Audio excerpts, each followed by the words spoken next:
Hola, you guys. Once again, it's your boy Josh Vision here to bring to you my Marco Polo Season 1, Episode 4 review. The episode was entitled Fourth Step. So, in this episode, essentially, we begin with Marco pretty much being leached in a sense because he got bitten by, I believe, what 100 Eyes said was a nine-step snake, and that he's lucky to be alive. So, we have Marco, he's in a rush as reckless as ever, saying, Sifu, where's my sword? Pretty much I have to go, I have to go. And Hajjaj is like, do you ever listen? And besides, your sword, I took it. Punishment for breaking curfew. Hajjaj, just gotta love the characters. So we have Prince Jingham show up. He asks the physician, will the Latin be all right? And the physician said, yeah, he'll be fine. And then you have Jingham feeling a little bit salty, saying, well, my father will be most pleased. So it's kind of interesting so far the past 4 episodes of this series, you know, just how slowly but surely Marco is starting to, I guess, starting to become like a son towards Kublai, and how Jingham is really starting to notice this. I don't know if Jing was the only one starting to notice this per se. I personally think that perhaps maybe his mother is as well because she's quite perceptive. But yeah, everyone else starting to notice that maybe Marco is starting to get a little bit closer to the Khan than needed. He has a lot and but yeah, back to what we're talking about. Um, we have pretty much Hajjai say that they pretty much said to Jingham, so you are pleased about his survival. And Jingham responds with a really witty response saying that Sifu, compassion is what separates us from the animals, you know? And Jingham makes it a point to Marco, and he points to his neck saying that it barely missed, it kind of barely missed the necessary point in order for you to die. And he pretty much warns Marco, you know what? If you want to be reckless, you might find yourself a more permanent sleep. Then he asks, what was you doing, at that time of hour? What were you doing? What was you thinking? And Marco was like, you know what? Sleep just escaped me, Prince Jingham. And I felt the ride was the best way of how to, was the best way on how to sort of clear it, whatever. Ironically, the next scene, we have Kublai getting a head massage by Mei Ling, and we have pretty much Ahmed and Jingham pretty much relaying news to Kublai about a parlay, which apparently Jessadao wants to sort of do with them, negotiations and all that shit. But yeah, Ahmed's at first he's like, I don't buy this shit. Something seems fishy. This doesn't seem like something Jessadao would do. But Jingham's like, well, I think he would do something like this. He knows the threat he's facing, so he's doing the smart thing. And Ahmed's like, once again, nah, bro, this can't be it. And Jingham's like, listen, well, this parlay will give us clarity. And Kublai's like, you know what? I agree with Prince Jingham. My parlay pleases me. So pretty much assemble the war council and we'll meet up and shit. So yeah, so after that, we I believe the next scene we have Marco trying to steal one of Sifu's swords, back in, and 100 Eyes' little like training like little room, whatever. He tries to steal the sword, 100 Eyes right there, and every time Marco tries to go for that sword, 100 Eyes just throws him down over and over again. He's like saying, all lions as dense as you. And then Marco's like, listen, Seafood, I need my sword. And then he's like, so you know what? I will give you a sword, but I'm afraid of where, like, of what you're gonna do with it. And the rumors once it hits, the throne and shit. And he said, by the way, your father's back. And Marco's like, what the fuck? Back? You know what I mean? So Marco's dad and his uncle are back. And Kublai says to Marco's dad, "Have you not want to know anything about your son? You don't hear anything about your son, whatever. Do you not miss him?" And he's like, "Well, yeah, I miss him." And they like, "Well, behold, Latin, he's right here." So we have this little quick little meetup between father and son. You could obviously say that you could tell his father doesn't hate Marco, obviously. You would know that if you saw the first episode and shit. You know what I mean? He did what he had to do out of necessity. You know what I mean? It was kind of fucked up, but sometimes the most practical things to do is the fucked up shit to do. So I believe his uncle was the one in this scene that was really getting at Marco. He's getting at Marco for the way he's dressing, saying that he's forsaken his heritage, that he looks like an Oriental now. And Marco's like, "Listen, I wouldn't be like this if my father didn't forsake his son." And then he says, and then his father, "I understand." He's like, "You understand nothing." Which Marco said. And Marco, at this point, he's enraged. He just leaves and shit. And by the way, I probably missed the point. They're at Marco's house right now. So at this point, after Marco barges out, I believe his uncle says, "Listen," because his dad is obviously kind of understanding where Marco's coming from. He feels a little bit guilty about doing this, but his uncle's like, "Listen, man, the boy will understand soon enough. He'll understand in the future, whatever." So it turns out these guys have been hiding lots of shit, that probably stuff they have taken during their way back towards, the main city of Kublai. So yeah, I believe they also have like a rod full of silkworms and shit. So you can just tell by the music and all that they were doing some shit that they shouldn't have never done in the first place. So after this, we have Marco once again going back to that little bar slash tavern.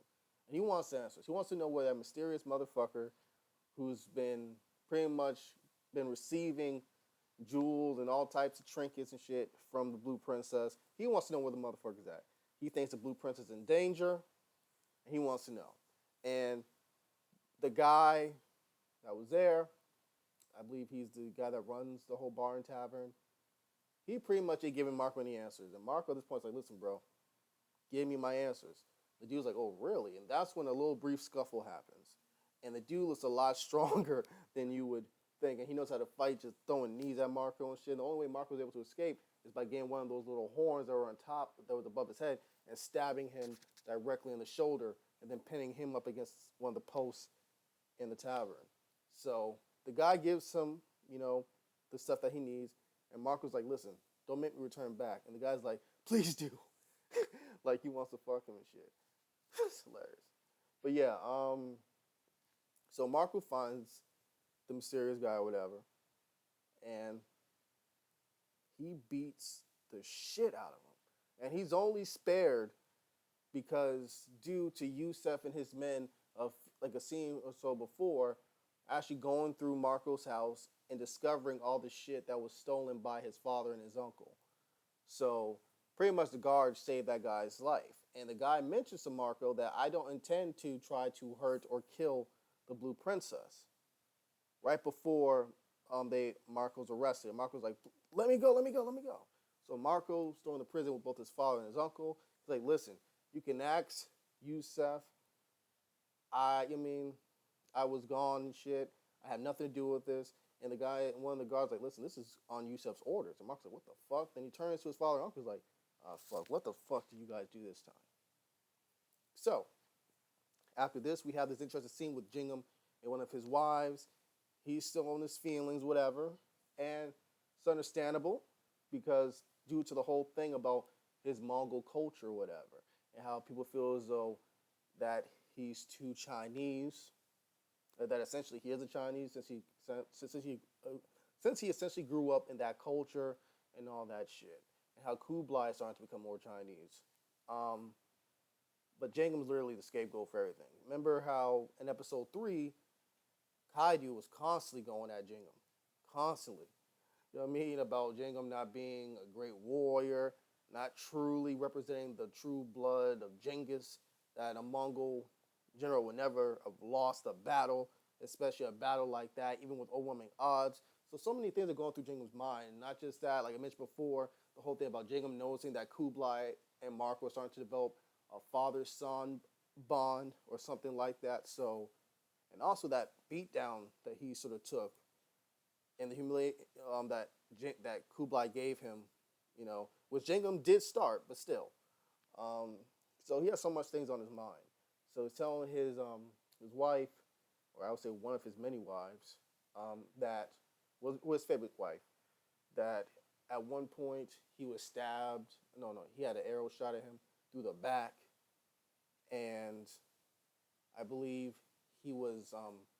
It took him a few days or a few weeks to recover, and then his father granted him permission to come see him after. And Jacob was like, "How dare he do that? I'm his son. He grants me permission. Why didn't he come to me and all that stuff?" And then his wife's all saying, "Well, you're a strong warrior, all that shit." And then his mom comes, and his mom's like, pretty much, "Bitch, get the fuck out." And he talked to my son, and his mom says essentially, "Listen, I know you're hurting, son, but you have to be better, okay? You have to be stronger. Men deal with this shit every day. Well, circumstances like this every day. You just have to be strong and endure, and let your natural talent shine." So the next scene is we have the war counseling assembling, and Yusef talks about how the whole Jessedal situation, how in terms of support, in the song, it's divided between Jessedal's people and the old queen that still lives. Um, that officially, as of now, the emperor's 5-year-old son is in charge, and yeah, that pretty much Jessedal, is a pretender essentially. They just pretty much reaffirming the fact that Jessedal is a pretender. Um, and Jacob was like, I don't know why he's trying to do all this shit when he has no royal blood claim. And Ahmed is all like, well, you don't always have to have royal blood claim, Jacob, in order to, gain the throne. So once again, Ahmed reiterates the fact that he doesn't believe that he thinks this is probably a trap, most likely, because once again, Jessedal is too arrogant for this. And once again, Jingum's like, listen, he knows where we're going up. He knows he's going against a hammer, and he's thinking better of it. Pretty much like a rehashing of what was said earlier when they told information to Kublai earlier. So at this point, Kublai is trying to figure, okay, he wants to hold a parlay meeting, whatever, do a parlay meeting. He's trying to figure out who should go. At first, he nominates Ahmed, but Yusef's like, in his head, he's like, nah, Ahmed's too extreme. You know what I mean? Because just months before, Ahmed's like, listen, shit like this, you got to throw down a tremendous force in order to send a message, whatever. So in this episode, we truly learned that Ahmed is a very Machiavellian type of thinker and person. And when it comes to enemies, you crush them. You straight up crush them. You know what I mean? That's the first thing you do before any type of negotiations. But Yusef knowing this and seeing how Jang was more negotiator, more peaceful minded, whatever, he nominates Prince Jingum to actually be in charge of the parlay. So Kublai's like, all right, I get you. That's fair. So Jingum and Ahmed are going to be the two people in charge of the parlay, whatever. So after the meeting, Kublai pretty much grabs Jingum a little bit. He's like, remember the failure of Wu Chang, Jingum. Don't repeat it. And that was pretty much that. So we get to the parlay meeting. Obviously, Jessedal wasn't there. And Ahmed is wondering, just like everyone else, like I mentioned, where the fuck's Jessedal? And they're saying, well, he couldn't make it, And then he's all saying, well, shit, I thought he wanted this. Thought he was the one that runs everything. And they're saying, well, I guess, you're right, considering that your own Khan is even here. And pretty much Ahmed at this point is like saying, you know what? After all the shit y'all have done, y'all owe us so much shit. We want a certain amount of grain a year and all that stuff. And he was just really going in. Like, he was really forcing it to the point that even Jingum was looking at him like, what the fuck is wrong with you? And at one point, Jingum was like, you know what? Bye. You know what? Just leave. I'll negotiate. And then from that point on, Jangham is able to peacefully like speak with one of the top, I believe government officials about how to try to broker this parlay peace and whatever. So, and Jangham was successful, much to Kublai's, happiness and everyone, you know what I mean? Um, but it turns out that actually Jessedal wasn't the one behind the whole parlay thing. It was actually the old queen that was behind it, and he was really pissed off about it. And essentially, I believe Mei Lin got word about this, and she actually sent a message to him through one of the horse stable people. So, but it got to him too late. I also believe, which happened in this episode, was the fact that I believe Jessedal broke Maylene's daughter feet. I think it's some Chinese culture about breaking women's feet. It has something along to do with that. But yeah, after this, we have Marco, essentially him and his father and uncle pretty much being put in front of the Khan, and Yusef was pretty much saying to him that, you know what, the honor is, pretty much going on about how, like, you know what, thievery is the most despicable thing you can do. Trust and honor are very important, and thievery is just the worst thing. And in this land, thievery is rewarded by death. And they're trying. Marco's dad and his uncle, well, really his dad's trying to negotiate. Trying to weasel himself out of it. And Marco's like, enough. Like, we're already fucked, man. Like, have some self-respect. We're fucked. So after that, we have Kublai actually summoning Marco back, but alone, to him, and he asks Marco about his father's character, and Marco is thinking, he's like, well, he's a good tradesman, a great merchant. He's like, listen, I asked for character, and you give me his profession. Do you have any of your little artful, colorful words to describe him? And Marco's just thinking, like, there will be artful color, my lord. And Kublai pretty much asks Marco. You can already tell, even before the scene, that Kublai had a feeling and knew that Marco had nothing to do with this. That they was just his dad and his uncle just being thievy little bastards. But he says to him pretty much the whole thing about the importance of the silkworm and why it's very important in regards to trade, whatever. Like how it starts out with this ugly creature but leaves this web, and how it's manufactured. And it was a really interesting way of how he spoke it, and said that, and just like everything else, it's all mine. And he mentioned Marco. You shall be spared, but your father and your uncle, awful words, Marco, no matter how much you can try to, can't change their character. And Marco's like, I understand.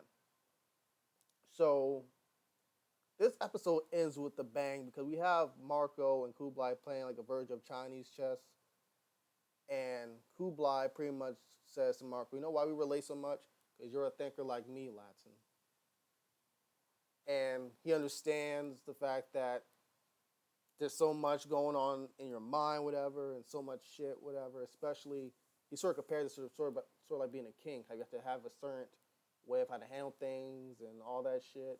But he was saying that, you know what, you will decide your father and your uncle's fate, and then that will give you some sleep. That will give you, in a way, some sort of closure. You know what I mean? So this is where the shit really got ended really great, is when you just see like a dart just hit Kublai in the neck, and he just starts to like, it was just weird, like it was just cray, like a poison dart, and you just see him just start convulsing and shit. Marco was like, what the fuck? And then that's how the episode ends. But yeah, that's all I have to say about this episode. Thank you guys for listening and watching this video. Like this video, subscribe to my channel, write some comments down below, and this is your boy Josh Vision, and once again, thank you.